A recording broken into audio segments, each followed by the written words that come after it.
All right, let's say good day to you this day of your time. How are you all?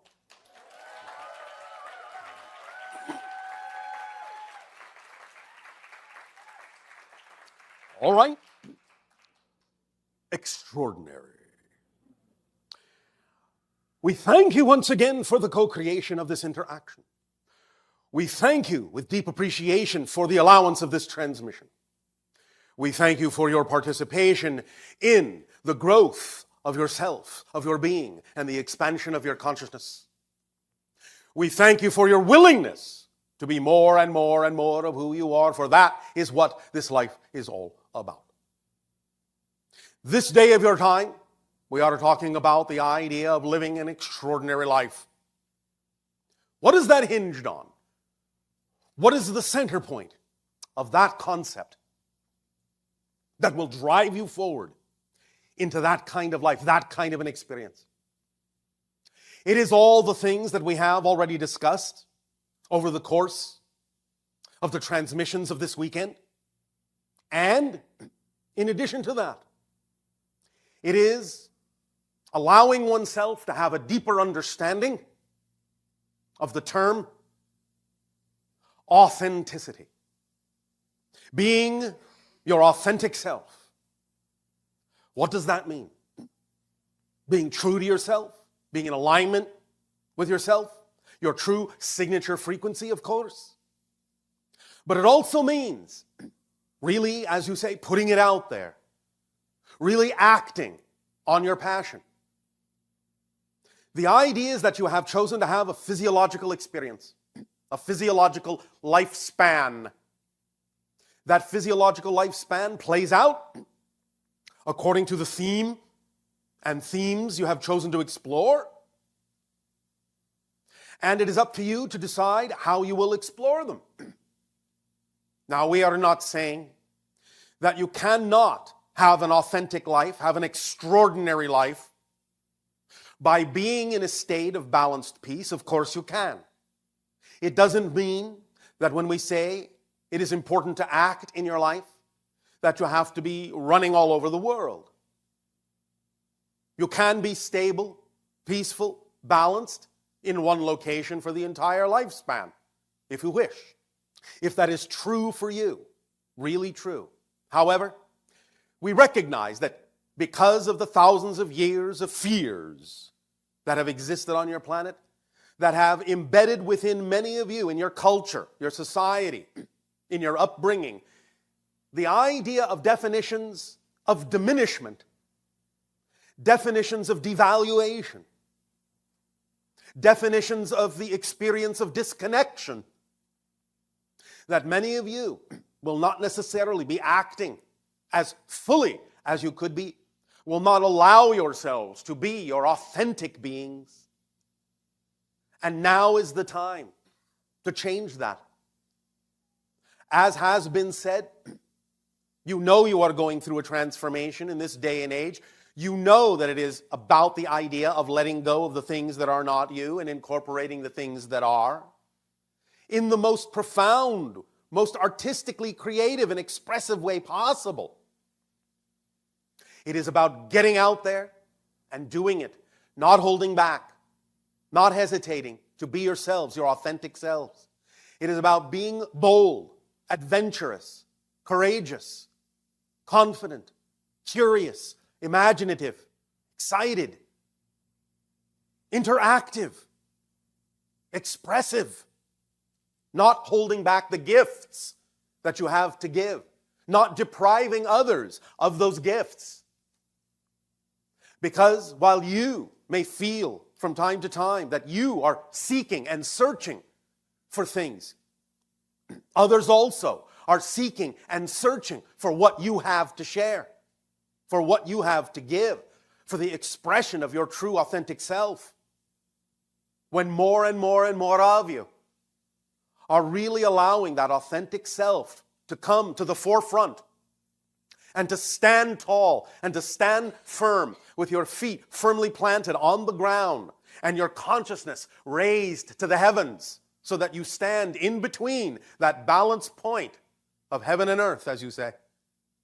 And you allow yourself in that state of being in that state of certainty, to really know it's all right, to really know it is your purpose, to really know that you can act, put forth, give out that gift, express that gift. And there will always, always, always be a reflection from those that have been seeking what you have to give. It may not come in the form you expected, but the unexpected is to be expected in your lives from this point forward. Allow yourselves to be prepared to turn left and turn right in unexpected ways, to go up, to go down, to go forward, to go back in unexpected ways.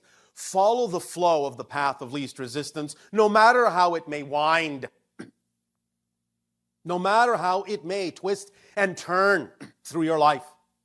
For those twists and those turns are your trips, your adventures, your processes, your explorations, your discoveries of more of yourself. And were they not essential to understanding the fullness of your being, those twists and turns would not exist in the path that you are. They are there for a purpose. They are there for a reason. They are there to help you authenticate yourself, validate yourself, get reflections and reinforcements of the true being that you are. For as you put that out there, you will always get the reinforcement and reflection and support of creation that this is who you say you are. Creation will never contradict you, ever. It is not designed to do that. It is designed to support you unconditionally in whatever you say is your truth, and whatever you say is true for you, if it really is in alignment with your signature frequency.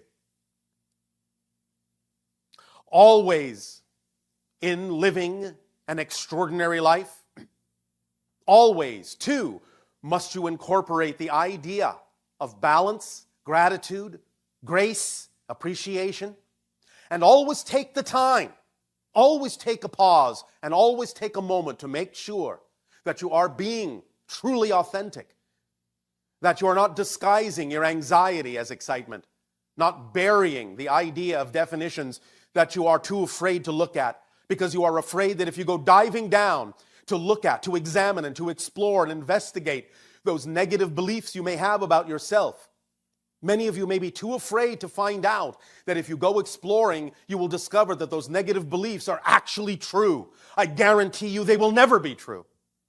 They will never be true. For you are a co-creator. You are made in the image of creation. You are what gives life meaning. You are the reflection of the all that is exploring its unique self. And this idea of your extraordinary life and the authenticity is all based on the concept of your unique perspective. You are the only one of your kind. You will ever be the only one of your kind. And no matter how many other simultaneous, incarnational existences you may cross-connect to from the present, there will always only be one of you. You will always only have this one life to live as you. So live it to the fullest. Allow it to be what you designed it to be. Work in harmony, work in concert with your higher mind. For your soul being has, in a sense, set itself up as a duality and a trinity by creating the split of the non-physical higher mind and the physical mind, and the balance point in between. You function on all three levels simultaneously, and by allowing there to be that balance between the two, allowing the relationship between the physical and the higher mind to work smoothly, to let each other do the jobs you were designed to do, to support each other, to reflect to each other what it is you were designed to support and reflect, you will be functioning as a whole being, as a whole person, as your authentic self, as your adventurous self, as your extraordinary self. Anytime that you only allow your physical mind to control everything, to manipulate everything, thinking that is the only way to allow yourself to experience your self-empowerment, that it is the only way to allow your life to fall into place, anytime you allow only the physical mind to do that, You are functioning as a half person, not a whole being. In truth, in a sense, without the higher mind, the physical mind is literally a half-wit. So use all your wits. Use them the way they were designed to be used. Rely on the higher mind. It is standing on the mountaintop. It can see farther than the physical mind. It can see where you're going. It can see the path you are. The physical mind down in the valley is wandering to and fro, going around this outcrop and that outcrop, going down into that valley, crossing this river and that river, or that ocean and this ocean. And it can only see so far. It can only see to the physical horizon. But the higher mind is on the mountaintop. It can be all the way out into space, and it can look far beyond and guide you unerringly if you are willing to allow it to do so. And this is the point that we have discussed about your visualization of your life, your authentic life, your extraordinary life. It is absolutely, profoundly helpful to have that vision in your mind, that symbol in your physical mind of what represents to you that extraordinary life. Seeing yourself in all the places in the world that excite you. Seeing yourself clearly, viscerally, doing all the things in your life that you say are representative of your highest joy and your passion. Applying that and watching yourself thrive, watching yourself be creative, watching that version of you live a life of ecstasy and joy and calm and peace and contentment and confidence. But the idea, again, is that your higher mind, and only your higher mind, knows exactly what that's really going to look like, how that's really going to physically manifest. So by using the symbol to get yourself amped up into a state of excitement, because if you really connect to that visualization, you will feel like that is you. You will start to mirror, to mimic, to match the vibration, the body language, the actions, the choices that that version of you in that visualization is doing. You will behave like that version of you more and more and more. The more you key into it, the more you have that visualization. But that's just for the purpose of getting you to start behaving like that you, to exist in the state of being of that version of you, to feel the excitement and passion and peace and balance that exists within that version of you. And as soon as you feel that, as soon as it rises, as soon as it fulfills you, as soon as you radiate that frequency and you feel you're going to burst at the seams, you're so excited about that visualization of the ideal reality, the ideal, authentic, adventurous, extraordinary life. Drop it. Erase it. Blank it. Zero. Flatten it out. And go into the void, but keep the excited state. And then hand over that energy to your higher mind and let it take that energy and lay it out like a blanket upon the landscape and let it show you what things need to now come to you, in what order, in what way, in what fashion, at what timing, with whom it is attendant, how it expresses itself. Perhaps it may look similar to what you visualize. Perhaps it will look nothing like it. But know for a fact that what it brings you next when you're in that state, if you stay in that state, will be exactly the thing you need for your extraordinary life, for the life to continue to be experienced in an extraordinary way. You are all capable of living your version of an extraordinary life. You all have it within you. And it's just an issue of letting it out. Letting that vibration leak into the world so that by example of living that life, you allow other people to see in your example that you are so ecstatic, living that extraordinary, adventurous, curious, imaginative, and creative, loving, passionate life, that they will come to you in droves. How did you do this? How are you living this way? How is this working for you? This is who I want to be. And you will inspire. And by your example, you will support their opportunity to have more option, to choose an extraordinary life themselves. Ignite each other. on your planet, in the practice and understanding known as Zen, they have an image that is exactly representative of what we are speaking of here. And it is the candle flame. Imagine this now. You are a candle, and you have lit your flame, and you are surrounded by unlit candles. As you take your candle, you can light all the other candles. Your flame never diminishes, but all the other candles ignite. And that flame grows and it spreads into 1,000, 100,000, 1,000,000, 1,billion flames of their own. By the first flame, by your willingness to shine that inner light outwardly, do you give them an opportunity to take their candle and match the frequency of your joy and ignite their own candle, ignite their own flame, to allow that single flame to turn into billions of flames.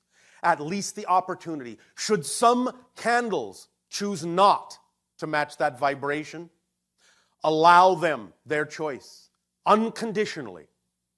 That is also part of your authenticity, part of your extraordinary life, to be so allowing, so unconditionally allowing,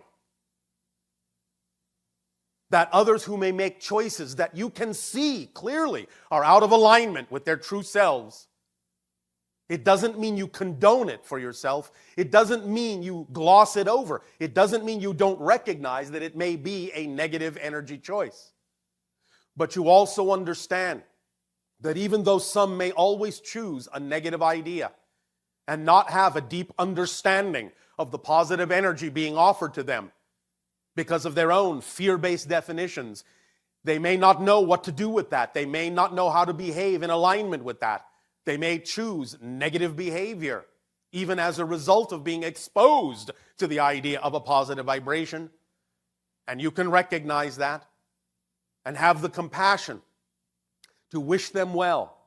You can share with them that they have alternatives, but should they choose not to take them, be unconditionally allow them to find their own way.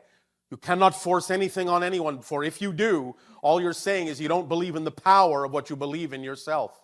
For the greatest power requires the lightest, gentlest touch. Look at all that is. It is so powerful, you hardly feel it at all. That's how powerful it is. It does not have any need to force itself upon you.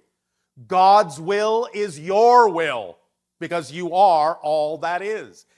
If the idea of all that is forced its will upon you, it would be contradicting the creation that you are within it.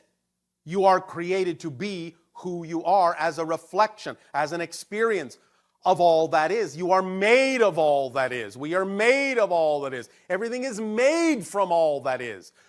What need does it have to exercise its will on itself? The reason you say that God, Goddess, all that is omnipotent. The reason you say it is omnipresent and omniscient, the only way that can actually be possible is if it is everywhere, because it is everything in existence. So it does not contradict itself. You are the aspect you are for a reason. And without you, all that is would not be all that is. Cherish that uniqueness. Cherish that authenticity.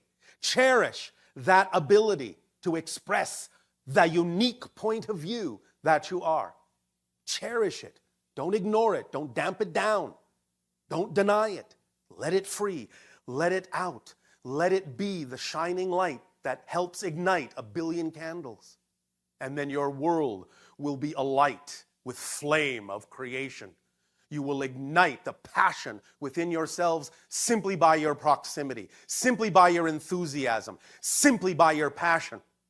For you all know that when you see someone so inspired, so passionate, You know, you can feel the passion rising within you to match that frequency in your own way, to be inspired by them, and to be your own version of that idea that they are expressing so passionately, so fervently, so creatively, so beautifully, so joyfully in their lives. Let your imagination run free. It is the conduit of communion between you and the higher mind. Express it in action because you are grounded in physical reality experience. And without that action, without that physical action, you haven't completed the circuit. Don't just be a spectator. Be involved. Be active. Put it out there. Some may not listen, but some will. And then others will listen to them. And others will listen to them. And others will listen to them. And so the perspective will shift and change.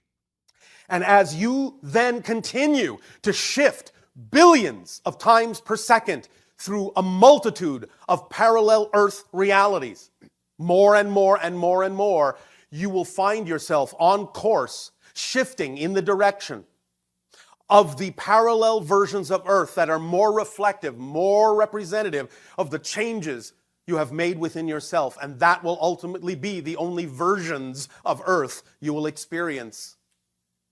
That is the path you are on. That is the direction you are taking. Were it not so, we would not be having these conversations with you.